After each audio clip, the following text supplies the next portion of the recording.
Hi family, thank you so much for being here. Welcome to our study session number 3 of Plant Wisdom. We will be diving today on one of my favorite subjects, essential oils for emotional support, winter edition. This is a very important conversation and let's get started right away. I want to make it as brief and as easy as possible. If you see me looking to my left, it's because I have important notes that I don't want to forget. These notes are gathered mostly on 3 books that I love and I highly suggest if you're interested in learning more. Essential Life, one of those, Essential Emotions, and Aromatherapy and Chinese Medicine by Dennis Wilmont. Fantastic references, again, if you're looking to deepen your study in the plants. Winter is a time, as we know, for resting, conservation, introspection, and strengthening the will. Chinese medicine puts it beautifully. Will represents motivation, determination, and the drive to survive and achieve goals. It's normal that in winter we feel much more slower and craving moments of stillness and quiet. Winter is connected to the kidneys, the element of water, and the virtue of will and wisdom, again in Chinese medicine. And the oils that we will discussing today are mostly focused on the emotional body and how can we cultivate our energy or vital energy, which is the qi in Chinese medicine, QI, and how can we reserve and honor this energy so sacred in this time. So one of the main things that Chinese medicine focused this practice is, again, conserving and protecting our qi, our life force, transforming will into wisdom. Winter is a powerful time to really dive into your studies and your projects, your passions, to go inward and take care of yourself in a much more mindful way. Cultivating courage and inner trust, listening to your intuition, and releasing heaviness and stagnation. Very important as well. So some essential oils that I use personally for winter and that are aligned with the references that I mentioned earlier. Cedarwood, one of my favorite ones. So powerful. The oil of community, the oil of finding your tribe. It fortifies the will, our capacity to create, to work, and move forward with projects in a mindful way. It's woody aroma, it's very grounding, great for sleeping, for resting. It strengthens the spirit of the kidneys. And it helps to stabilize, and it's deeply supporting during winter. I love using cedarwood on the soles of my feet before going to sleep, before a class, as of right now, whether if it's in person or online. And when you're really looking forward to feel supported by the earth, it's a great oil. You just put a couple of drops in your hand, rub and breathe deeply. And again, on the soles of the feet is divine. Juniper berry, the oil of rest and dreams, very potent if you are having trouble sleeping or sleeping throughout the night, and if you wake up easily. Juniper berry preserves and protects our qi, our life force, stabilizes the will, and therefore helps us to be more clear in our actions during the winter and be mindful of that. It's especially supported for people who feel overwhelmed by responsibilities, fear of failure, and people that have a tendency towards avoidance or isolation during winter. It gives us clarity, and again, it's great for sleeping. So you can put it in your diffuser with lavender, wild orange, and personally, each time I use it in my humidifier that I have in my bedroom, I sleep so divine, and I know that it's thanks to juniper berry and cedarwood as well. Ginger, we're going right away with ginger. Activates the willpower. Ginger, I don't have it here with me, but it's a very powerful oil to put in your navel, under your belly button, where your chi is created or cultivated. It dispels cold and internal stagnation. It strengthens, again, our guardian chi, and it's the oil of empowerment. If you're having trouble to work on your projects, or finding time to exercise, or finding time to organize your schedule, ginger is a fantastic oil for this. It's the oil of action and, as I said, empowerment. It's very helpful for, again, lack of motivation, emotional darkness, or slowing when the body is a bit too slow, that it gets tough to create or cultivate activity. Next oil, very important, that I love, the oil of self-love, geranium. So powerful, especially in the winter, where emotions such as sadness, worry can arise. Sadness is known to be stored in the lungs. So I love using geranium on my point CV17, the acupressure point. This point is called the Sea of Tranquility, and it's great to put a little bit of geranium when you need some emotional support and a little bit of self-love, which is so important. Geranium softens and releases perfectionism. I'm going to say that one more time. It releases and softens perfectionism. When you're trying to dive into your projects and you feel compelled to be perfect, I invite you to release that, and geranium is a great, great companion for that.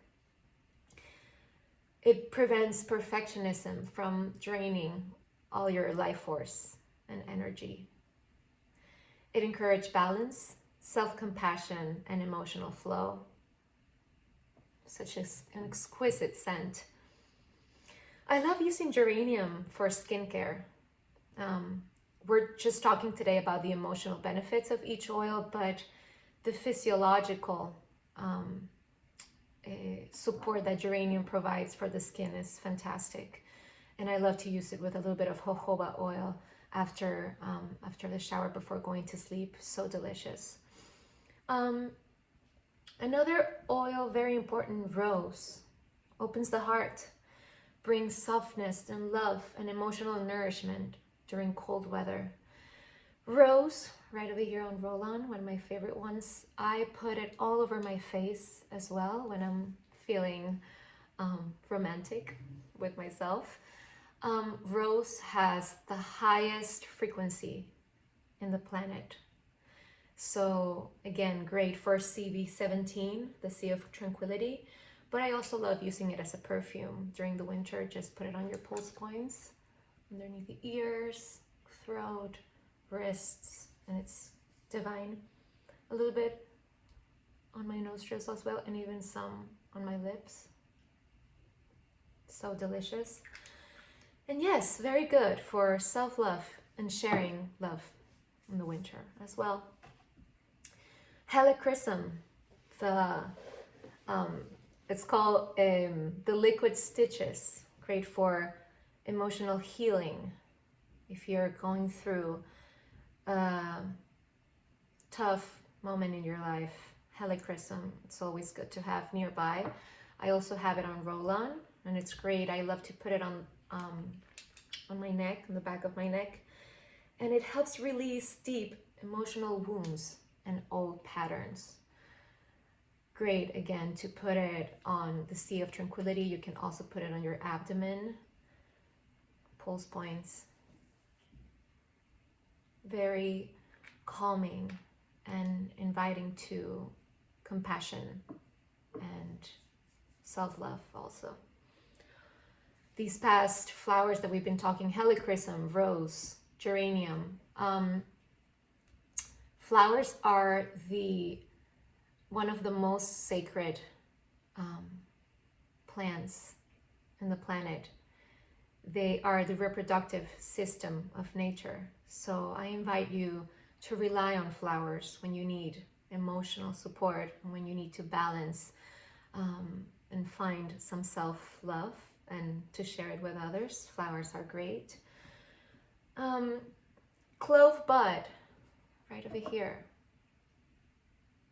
A hot oil, so be mindful when you're using it. Try to, well, not try, but I always suggest using it strictly with carrier oils, whether if it's almond oil, coconut oil, jojoba oil. Just put a tiny spoon of carrier oil and then 1 drop of clove.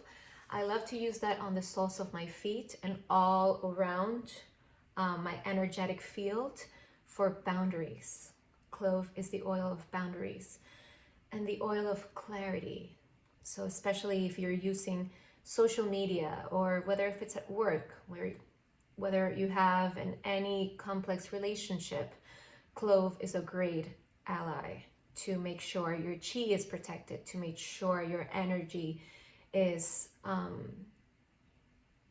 very focused on the things that actually matter, bringing a lot of clarity in your space. Clove is a great one to have. I personally use it just aromatically, just smelling it straight from the bottle after being on social media, reading news, or after a tough conversation.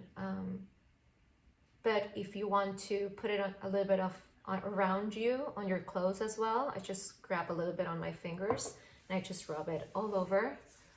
And the scent is very warming and very inviting for winter as well.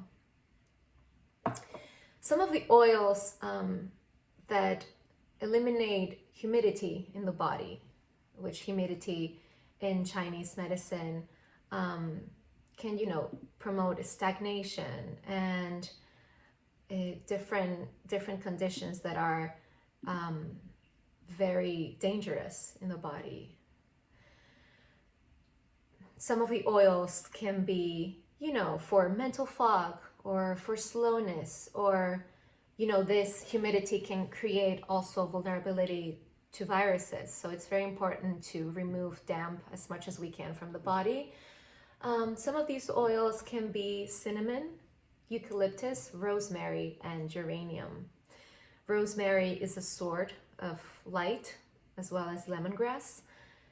Eucalyptus and rosemary go super well together when you're going through respiratory issues. I love to put them in the diffuser together. The scent is divine, and they're both very energizing and clarifying. Cinnamon, a great oil for when you're craving some sweets and when you need immune support. I like to put a drop of cinnamon. I just grab cinnamon from the top of the oil, of the bottle, pardon me, and just put a bit on the tip of the tongue, and it's great for cravings as well. And yes, this were the oils that I wanted to share with you. I wanted to keep it as brief and as sweet as possible. All of these oils open ourselves to being really mindful of cultivating our energy, to strengthen our will and our wisdom, and to let go of what no longer serves. A very important focus during winter. And again, make sure to always listen to your intuition in this moment. Sometimes when your body is craving a little bit more action and when you're feeling inspired, rely on ginger and clove, lemongrass, rosemary. Also, I forgot to mention basil, one of my favorites, the oil of renewal. I have it right here. This is a great oil for when you need a boost of energy or to renew your energy. In the morning, I love to put it in the diffuser with wild orange or lavender right before yoga. So divine. So feel free to rely on these oils when you need an extra support, and also when you need to maybe rest and cultivate a better sleep. Use cedarwood, juniper berry as we talked, and rely on the plants as much as you can during winter and this time of rest and introspection. Thank you so much for being here. I hope this was useful. And again, if you have any questions, please always feel free to reach out. Thank you. Thank you so much for being here. And I'll see you very soon.